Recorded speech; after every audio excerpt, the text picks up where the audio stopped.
बच्चों के लिए स्कूल उसका दूसरा घर कहलाता है। घर जहां हम सेफ फील करते हैं। पर तब क्या होगा अगर हम वहां भी सेफ ना हो तो? कुछ ऐसा ही हुआ था 15 साल की निशा के साथ। निशा ने एक डांस कंपटीशन में पार्टिसिपेट किया था और अपने परफॉर्मेंस प्रैक्टिस के लिए वह स्कूल खत्म होने के बाद अपने दो दोस्त रमन और पॉल के साथ रुकी थी। डांस प्रैक्टिस करते वक्त निशा के साथ पॉल का बैलेंस बिगड़ गया और वह नीचे गिर गया। उसका पैर ट्विस्ट हो गया था और वह बुरी तरह से चिल्ला रहा था। स्कूल के सभी टीचर जा चुके थे और हेल्प के लिए बच्चों के पास कोई भी नहीं था कि तभी निशा भागकर मेडिकल रूम में गई, लेकिन तब तक वहां ताला लग चुका था। कि तभी उसी वक्त निशा को लगा जैसे कोई उसके पीछे से ऊपर गया है। निशा जब पीछे मुड़ी तो उसे एक परछाई ऊपर जाते हुए दिखी। निशा को लगा जैसे कोई स्कूल स्टाफ में से कोई तो है जो अभी स्कूल में है, और इसलिए निशा उसे रोकने के लिए उसके पीछे पीछे भागी। निशा स्कूल के 3rd फ्लोर पर आ चुकी थी। उस फ्लोर पर स्कूल स्टाफ के अलावा किसी का भी जाना मना था। निशा पहले तो वहां सीढ़ियों के पास खड़ी होकर आवाज लगाने लगी, पर उसे कोई भी जवाब नहीं मिला। इसलिए वह थोड़ी आगे गई तो उसने देखा कि उस फ्लोर पर एक ही रूम था और उस पर भी ताला लगा हुआ था। निशा को कुछ समझ में नहीं आ रहा था, तो वह परछाई को अपने मन का वहम मानकर वापस जाने लगी कि तभी उसे एक अजीब सी आवाज आई। जब निशा ने पलटकर उस कमरे की तरफ देखा तो उस पर जो ताला लगा हुआ था वह टूटकर नीचे गिरा हुआ था। निशा एकदम चौंक गई। वह उस रूम के अंदर चली गई तो उसने देखा कि एक आदमी खिड़की की तरफ मुंह करके खड़ा था। निशा ने उससे पूछा कि क्या वह उसके साथ चलकर पॉल की मदद करेगा, लेकिन वह आदमी निशा को कोई जवाब नहीं दे रहा था। निशा को सब कुछ अजीब लग रहा था कि तभी उसने फिर से उस आदमी को पुकारा कि तभी अचानक उस कमरे का दरवाजा अपने आप बंद होने लगा। ये देखकर निशा बड़ी घबरा उठी थी और वह दरवाजे की तरफ भागी और उसे खोलने की कोशिश करने लगी, लेकिन वह दरवाजा खुल नहीं रहा था। कि तभी निशा को उस आदमी के हंसने की आवाज आने लगी।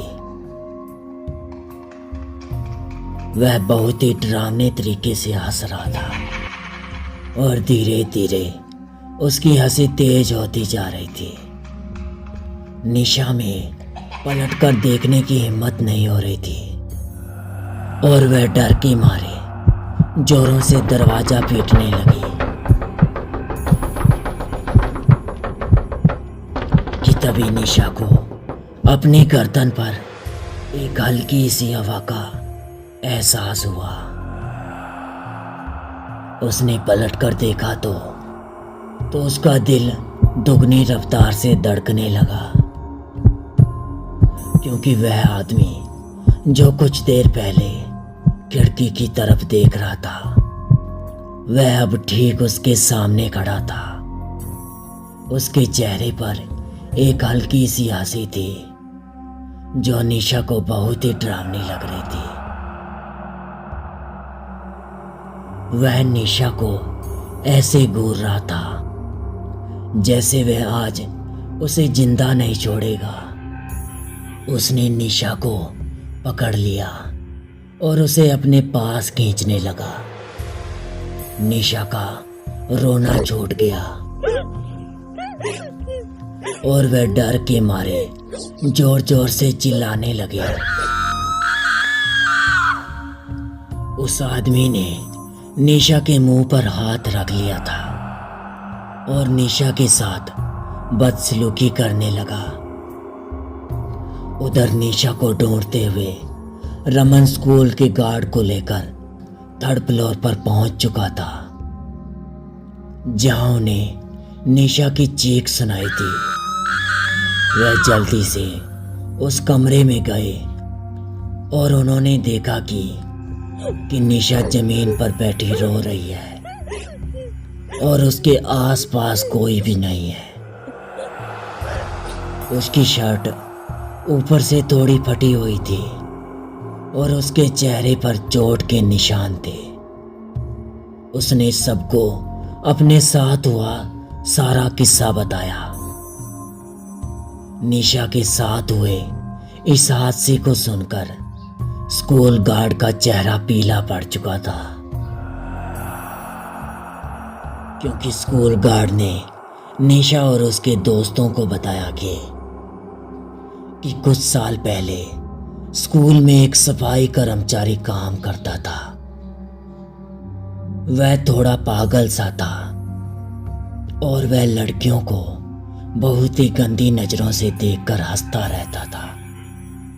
एक बार उसने एक लड़की के साथ बदसलूकी भी की थी कि तभी उस लड़की ने जब उसकी शिकायत की तो स्कूल प्रिंसिपल ने उसे हमेशा हमेशा के लिए स्कूल से निकाल दिया।